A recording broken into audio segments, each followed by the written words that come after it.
people, and welcome back to my channel. Hope you guys are all doing well. If you're new to the channel, please do go ahead and subscribe. And if you're a returning subscriber, supporter, thank you guys so much. I really appreciate the love and support. Now I'm about to talk about something, guys, and it's necessary. But before I go into it, I just want to say that this is not to, throw hate at the Chinese people, but rather to highlight the ongoing issue. So if you've got a problem with what I'm about to talk about, you don't want to hear about the Chinese and what they are doing, just kindly remove yourself, okay? Now, let's go ahead and read this email. And this email was sent to the African Diaspora News Channel. Specifically, it was sent to Phil.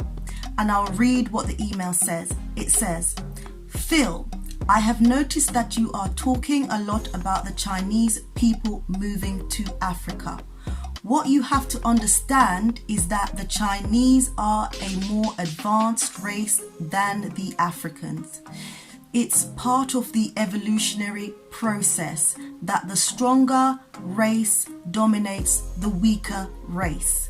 I understand you are upset about it, but I hope that you understand that it is natural for the Chinese to rule over the Africans.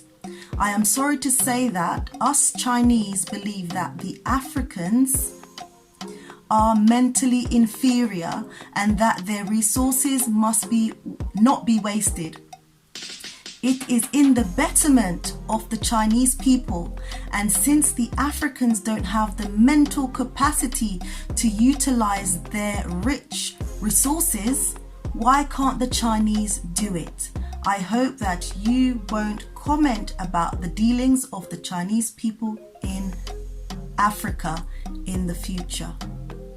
Wow. This person sent an email. Is it Z Cheng? Very brave person. We've got his photo here as well as his name. Very brave individual, right?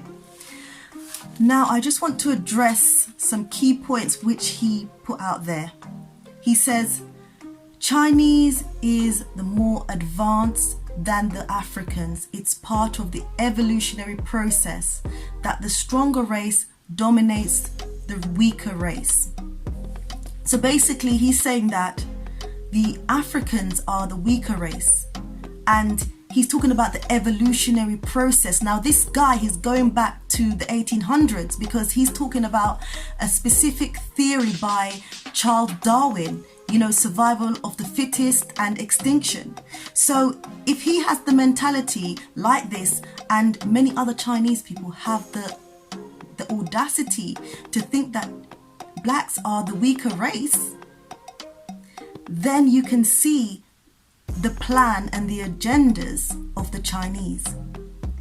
Because if we sit back and allow this to happen, basically what's going to happen is that because they're planning it, they want us to become extinct, and they will. That's their plan. They want to take over Africa. So we've got to be mindful of exactly what the agenda is of these people. They're saying it.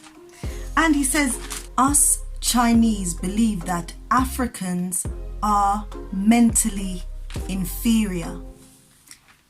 And this just brings me back to that video what Amaya did several months back about, basically it was a Chinese person that went to Malawi, whether he went to a school or an orphanage, and he gathered a group of children and got them chanting that they are black monsters with low IQ. We know that, in China they have their own social media website which they put out a lot of racial content about black people and sell that for entertainment and money.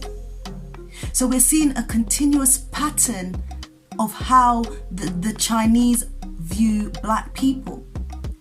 And we see that there was a story even covered in Kenya where a Chinese manager lashed a Kenyan worker for being late at work. We see the story of how basically in Uganda, how they brought these illegal mammals, you know, to Uganda. How did they get those animals into the country? We don't know. We see in Tanzania how this Chinese lady made millions from the tusk of the elephants.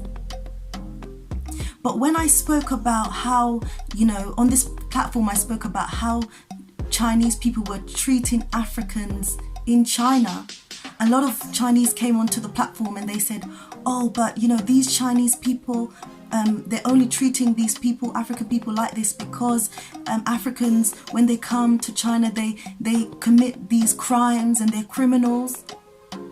And they behave as if Africans, you know, only Africans can commit crime. But we're seeing that Chinese people go to other parts of the world and are doing crime on the continent. So, you know, the Chinese government talks about, oh, you know, China, we're a friend of Africa. But actually, we're seeing that what we're seeing is that you guys are not really friends of Africa, because a lot of the times, you know, people come out there and they mistreat us. But yet you claim that we are friends of Africa. China is a friend of Africa. We're seeing things for what they really are. The evidence are proving to us definitely that China wants to conquer Africa. You know, this guy, he says with confidence in the email, us Chinese.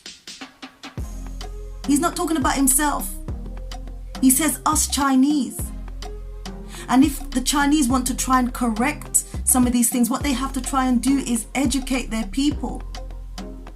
Because I know from a lot of what's coming out there, a lot of content that's coming out there, that a lot of Chinese people do view African people as being inferior to themselves. And so they feel as if they can treat African people the way they want.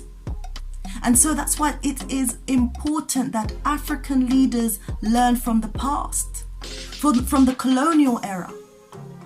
Because China, they may have their own spin on things, but definitely they want to dominate Africa in years to come. That's their plan.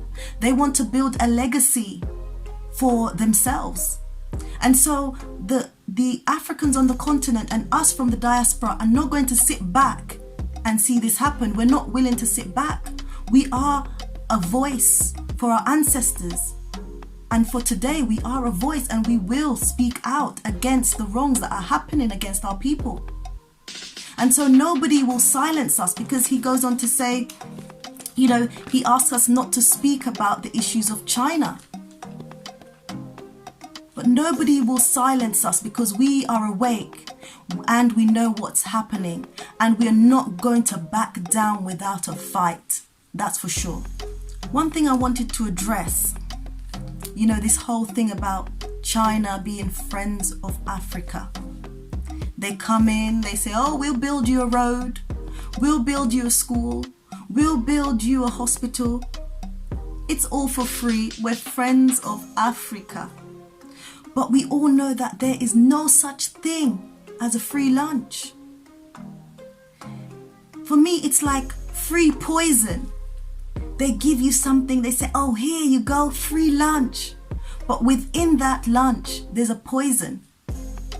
So we've got to be awake and alert and know exactly what is happening in front of our eyes.